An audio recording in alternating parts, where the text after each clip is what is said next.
Let's briefly recapitulate mediastinal anatomy. The compartmentalization which we are using now is based on the International Thymic Malignancy Group classification, and with this it's divided into the prevascular, visceral and paravertebral compartments, and we'll just see this shortly. These are the other classifications which were used. This was the Felson's method, and this was the modified anatomic method. I won't go into all these. I will go as per the ITMIG classification, where we are dividing it into the prevascular compartment. The entire mediastinum is bounded superiorly by the thoracic inlet, inferiorly by the diaphragm. Anteriorly, the prevascular compartment is bound by the sternum, and posteriorly by the pericardium. It contains thymus, fat, lymph nodes, and the left brachiocephalic vein. And in children, common pathologies are germ cell neoplasms and lymphomas. The visceral space, superior, inferior demarcations or boundaries are the same. Anteriorly is the pericardium, and posteriorly is a line drawn joining points 1 centimeter posterior to the anterior margin of the spine. This contains the heart, the vessels, the thoracic duct, the intrapericardial pulmonary arteries, trachea, carina, esophagus, and lymph nodes. And your common pathologies here are the lymphadenopathy and the duplication cysts. The paravertebral compartment is seen posterior to the visceral compartment, which is the anterior boundary is the posterior boundary of the visceral compartment, and the posterior boundary is a vertical line along the posterior margin of the chest wall. This is where you get the neurogenic tumors and extramedullary hematopoiesis. It contains, of course, the spine and the paravertebral soft tissue. These are a few of the common pediatric mediastinal disorders which we see. In this, we have the neurogenic tumors, in which neuroblastoma or neurogenic tumors and neuroblastoma, lymphomas, germ cell tumors, benign thymic enlargement, duplication cysts and lymphatic malformations, and the vascular abnormalities like the double aortic arch, the right aortic arch.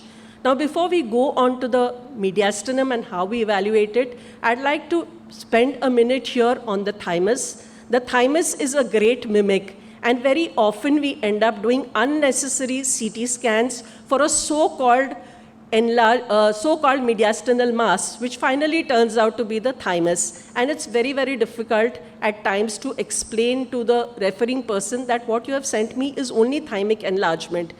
So this shows you that at 3 months, this is how the thymus looks, and it involutes over time. At 10 years, this is what it looks like, and at 17 years, this is what it looks like.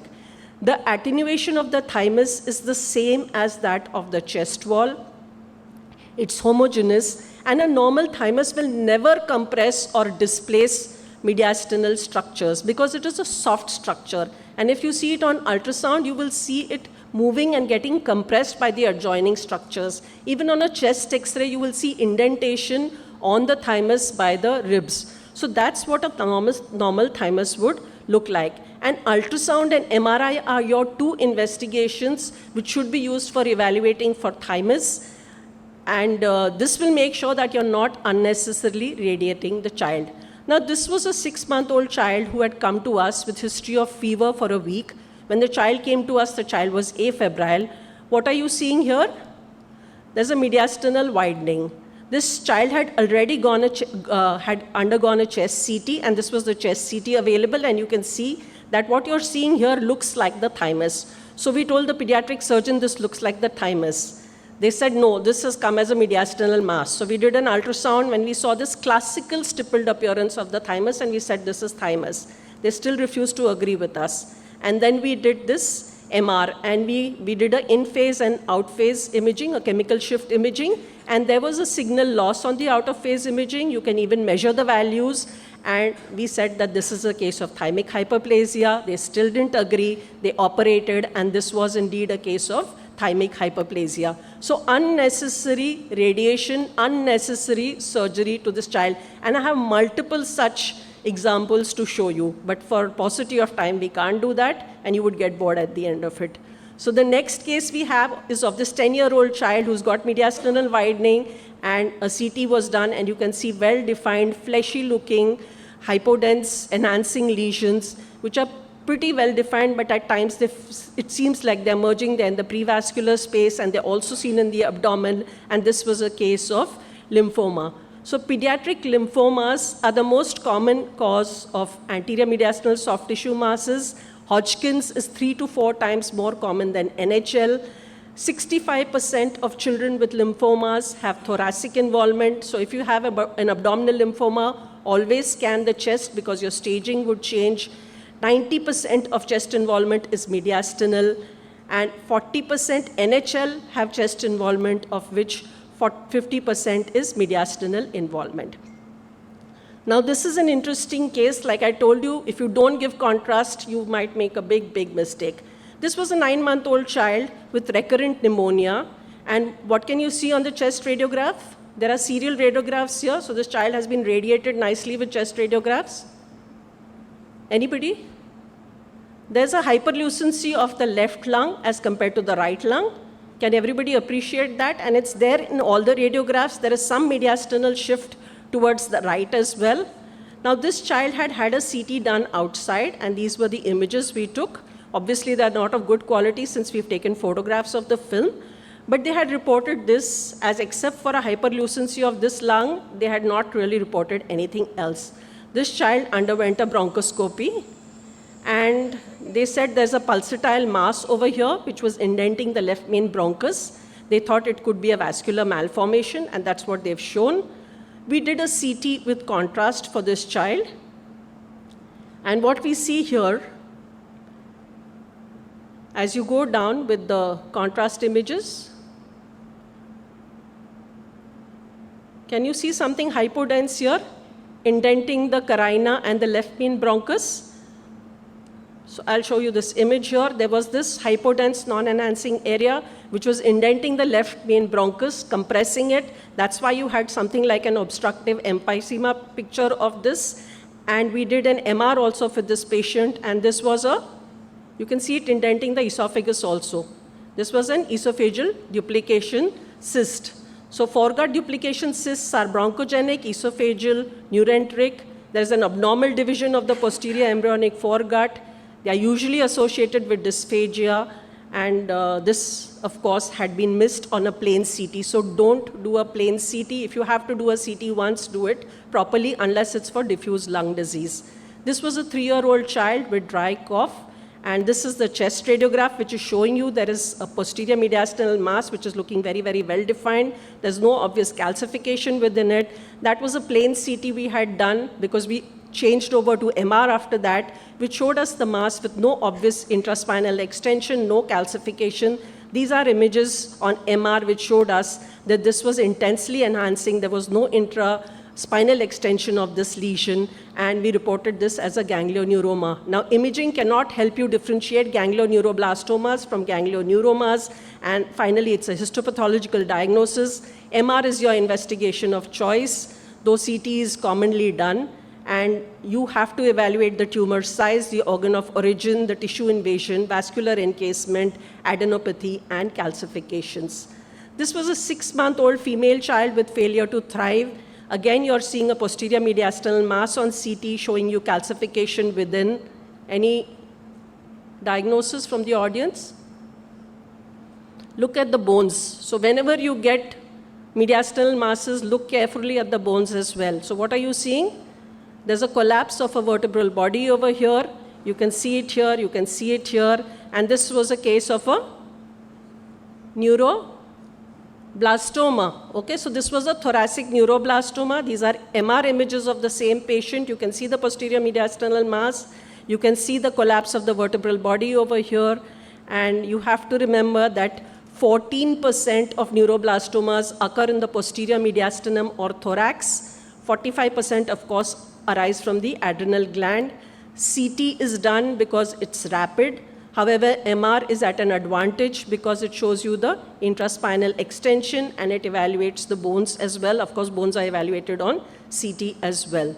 Mediastinal germ cell tumors are the third most common tumor of the mediastinum in children after lymphomas and neurogenic tumors, and they represent 19 to 25% of mediastinal neoplasms in children.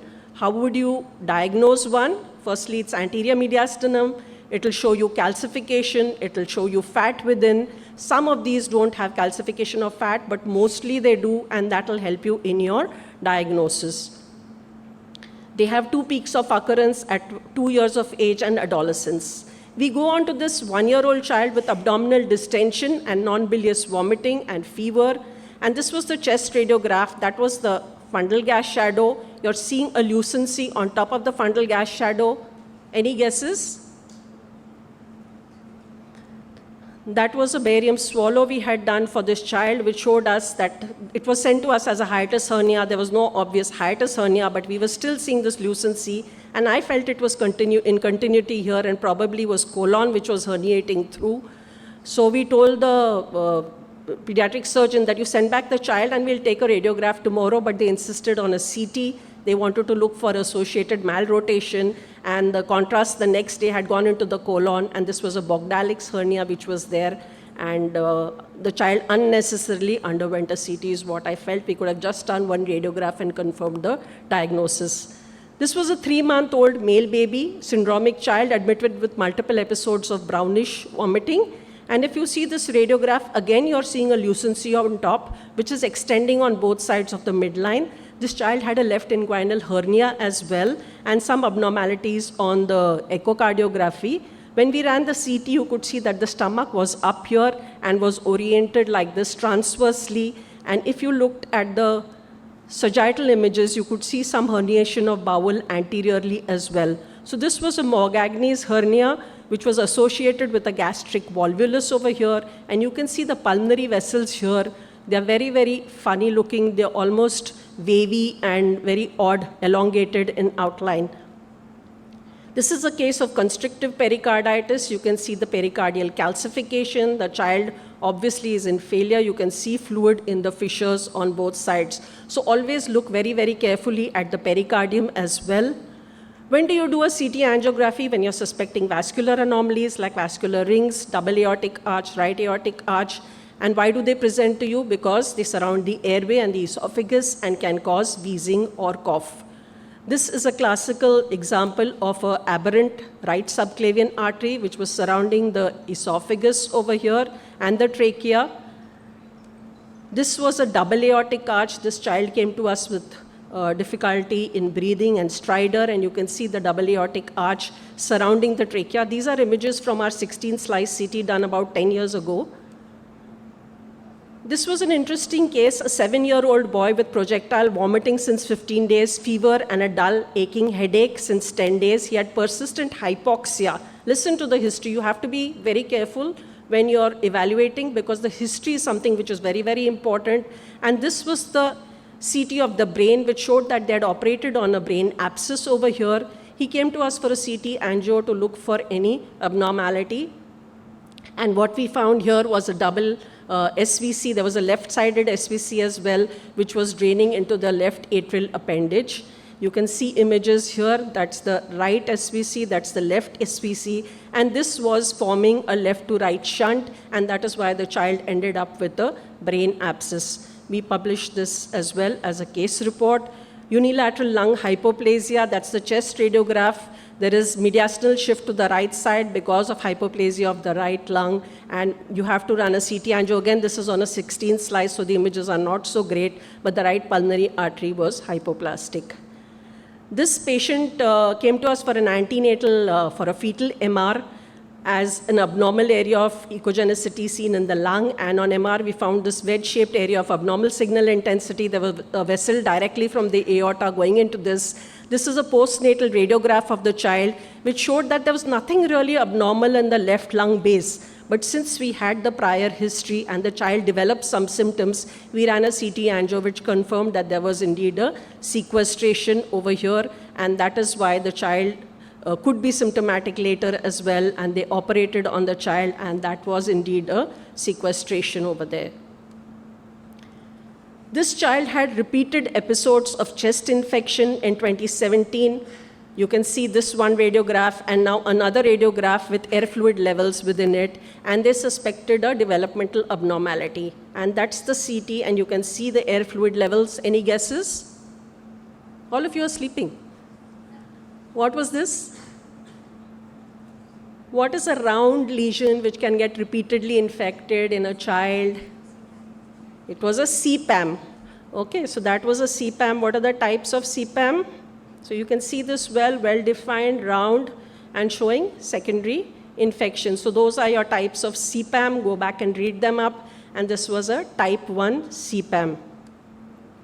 This was a 16-year-old girl. Now again, importance of contrast when you are doing a CT. This was, and looking at it carefully, this was a 16-year-old girl with productive cough since 6 weeks, aggravated at night, breathlessness on strenuous activities. This was her chest radiograph, and what you're seeing is a round lesion here with an air fluid level. Somebody said abscess, but there were multiple in a row like that. Somebody said hydatid.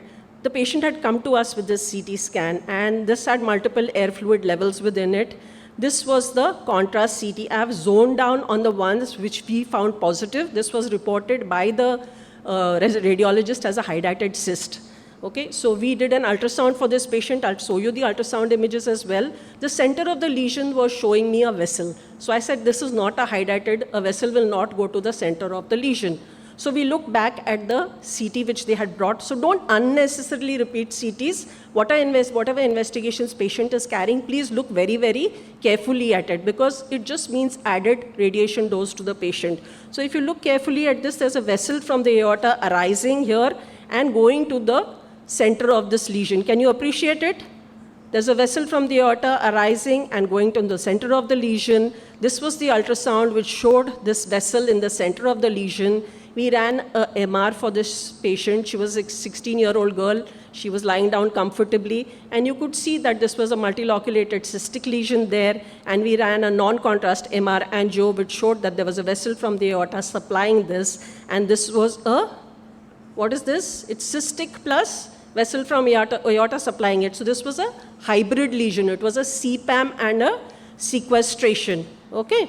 So this was a hybrid lesion. You can see the vessel from the aorta going to the lesion, and that's something you have to be looking at very, very carefully. This was a child with acute respiratory distress, and this is something you get day in and day out. There's loss of volume left lung. Right lung is showing some hyperinflation, mediastinal shift is there, and if you look at the bronchus here, you're seeing that it is cut off and there is something within the bronchial lumen, and that was a small light bulb which the child had swallowed. Another one where this has caused a obstructive emphysema, some amount of bronchiectasis, and this child had a peanut which was there. So you have to look very, very carefully on your axial images, coronal images. The pediatrician and the pulmonologist always like to do virtual bronchoscopy, which may not really be required. It may be more, of aesthetic value to them. But for us, our axial and coronal and sagittal images are of use. So that was a peanut. This was a 3.5-year-old child with recurrent wet cough since 2 months. This is a spot diagnosis. What is it?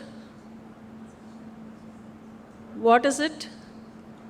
Cartilaginous, yeah. So you can see that there is the heart, there is dextrocardia here, okay, and you're also seeing that there is something here which looks like there is some bronchiectasis here, which you're seeing on the CT. So this was a case of cartilaginous syndrome, which we all know is autosomal recessive ciliary disorder, and it consists of a triad of situs inversus, bronchiectasis, and sinusitis. This was a patient with fever, and it was a case of, you can see multiple opacities were seen in the lung. Again, they thought, can there be some underlying congenital malformation? But this was a case of round pneumonia. You can see there's one opacity here, there's one opacity there. And round pneumonias are common in children, especially less than 8 years of age. They're usually caused by Klebsiella, Haemophilus influenzae, and commonest, of course, is Streptococcus pneumoniae, which is 90%. Older children also it can occur, but in older children, normally you have atypical infections like fungi. So if the opacity doesn't resolve after adequate treatment, only then resort to a CT. Your differential diagnosis here would be an aspergillosis, abscess, developmental malformation, or neoplasms. This was a child with known cystic fibrosis. I think the previous speakers have already shown you images like this, and you can see extensive bronchiectasis over here bilaterally. This was a child with fever and malaise. Again, this has been shown to you. You can see multiple tiny nodule scenes scattered over both lungs, and you can see a lymph node over here as well showing necrosis. So this was a case of miliary tuberculosis.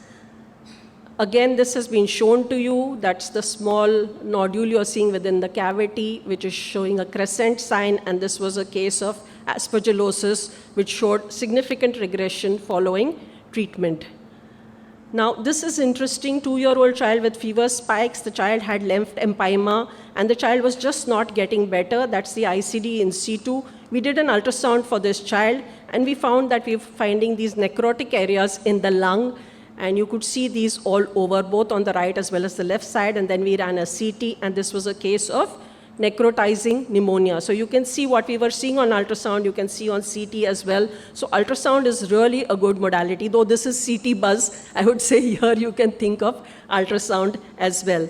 This was a 1.5-year-old male child with intermittent fever spikes, cough, increased work of breathing. Again, you can see that there are multiple areas of necrosis in the lung, which were seen here. This is the first radiograph, and this is the follow-up radiograph showing multiple areas which are air-containing, irregular, and this was also a case of necrotizing pneumonia, which grew Streptococcus pneumoniae. This is a case of a 3.5-month-old child with intermittent bouts of cough, increased work of breathing, and decreased oral intake. This is the radiograph which was there. So what do you see on this radiograph? You've seen the CT already, so I suppose you can extrapolate. But what you're seeing is extensive mediastinal emphysema here. Can you appreciate it on the chest radiograph? On the CT, it's very, very obvious. So there was extensive mediastinal emphysema. You're seeing some amount of consolidation here, and you're seeing opacities which are scattered over both lungs. And in fact, the pediatric pulmonologist came across to us and said, can this be a CMV pneumonia, and can this be secondary to that? CMV pneumonias are known to be complicated. So we did a brain ultrasound, and we found some subtle areas of calcification in the periventricular white matter, and we said, yes, this can be CMV pneumonia. So air leak syndromes have been known to be associated with CMV pneumonias. This child also had a altered hepatic ecotexture, ascites, and like I told you, there was calcification, and the CMV titers were positive. The child was started on treatment and gradually responded to it. So this was a case of thoracic air leak syndrome, which is a spontaneous collection of air in multiple areas. Can I get 5 minutes more? In multiple areas of the chest, which results in pneumomediastinum, pneumothorax, pneumopericardium. So always think of that. It's often seen in recipients of allogenic hematopoietic stem cell transplant. This was a child who came with cough and difficulty in breathing. I don't have the chest radiograph, but you were seeing on ultrasound, we saw there was opacification of the left hemithorax. On ultrasound, we saw what we felt was a mass. Now, why do we say mass on ultrasound? Because there is no air bronchogram in it, and the normal branching vascularity which is there is not there. So because of that, we called it a mass, and that was the CT which showed you there was a huge mass in the left hemithorax causing mediastinal shift. That's the PET CT image of the child, and this turned out to be a pleuropulmonary blastoma. So this is to show you how much better MR is as compared to CT when you're evaluating an empyema. This is the plain CT, that's the post-contrast CT. Invariably, you end up doing these CTs prior to surgery because they want to do a decortication, they want to know the pleural thickening. But if you look at it, this looks very, very bland. And if you look at MR, you can see the septae, you can see the pleural thickening very well, and you need not even give contrast and need not radiate the child. So when you're looking at the pleura, I think MR is very good. This is another lesson we learned, and I keep giving this example. This child had an empyema on the right side, and the ICD kept draining pus, and they were wondering what's wrong. They sent the child for an ultrasound, and when we looked at after looking at the chest, naturally you go down to the liver, and this is something I would impress on all the residents in training, that whenever you have an empyema, always go and look below the diaphragm, and we found a liver abscess here which had ruptured and gone in and was draining into the chest over here, and that's why you had the empyema. Chest wall lesions can also be evaluated on CT, and this was a case of lymphatic malformation. Of course, sclerosants can be injected under ultrasound guidance. This was a child with fever, cough, and left paratracheal bulge. And you can see that the necrotic nodes here have gone through the chest wall, and you're seeing this collection over here, which is a empyema necessitans. So these are the last two cases which were very unusual. A 15-year-old hypertensive, hematuria, generalized swelling over the body, intermittent fever, and you're seeing multiple wedge-shaped opacities over both lungs. We also ran an MR. We tried to do diffusion, but we really didn't get anything great. So what do you think these are? Multiple opacities over both lungs. This was a case of microscopic polyangiitis, which can affect multiple organ systems, and P-ANCA is positive in 70 to 90% of the cases. You get multiple imaging findings, which include lung findings, as well as renal findings. This is the last case. Unfortunately, this child did not survive. He was a 6-year-old child who was a known case of B-cell ALL. He was in remission. Then he developed fever. He had fungal pneumonia. And subsequently, he came to us with these opacities over both lungs. And we said, yay, this has got that kind of halo. It's likely to be fungal infection. And that's what we said. Later, over a period of time, this child developed this mass posteriorly in the left lung, which showed areas of necrosis within. And then we started wondering, is this another malignancy which has come up in this child? But this was a case of eosinophilic bronchocentric granulomatosis, and this child did not survive. And these are the findings which you can see in it. Please go back and read it. So the key points in diagnosis are always discuss the case with the clinician prior to scheduling the scan or scanning the patient. Any other modality, either ultrasound, MR may give you the same amount of information or more. HRCT should be done only for specific indications. Expiratory decubitus scan should be done where possible if small airway disease is suspected. Contrast CT, single phase of contrast when suspecting, unless you're suspecting a vascular malformation where CT angiography is required. Consider split bolus technique. Remember ALARA. Contrast CT whenever you're doing a CT, unless it's for diffuse lung disease. Remember, pneumonia is the most common disease in children. Follow up with chest x-rays. Round pneumonia, we already spoke about. Neuroblastomas, we spoke about. Foreign bodies, CT has an accuracy of close to 100%. And MR is gradually replacing CT for mediastinal pleural and to some extent lung lesions. Thank you for a patient hearing.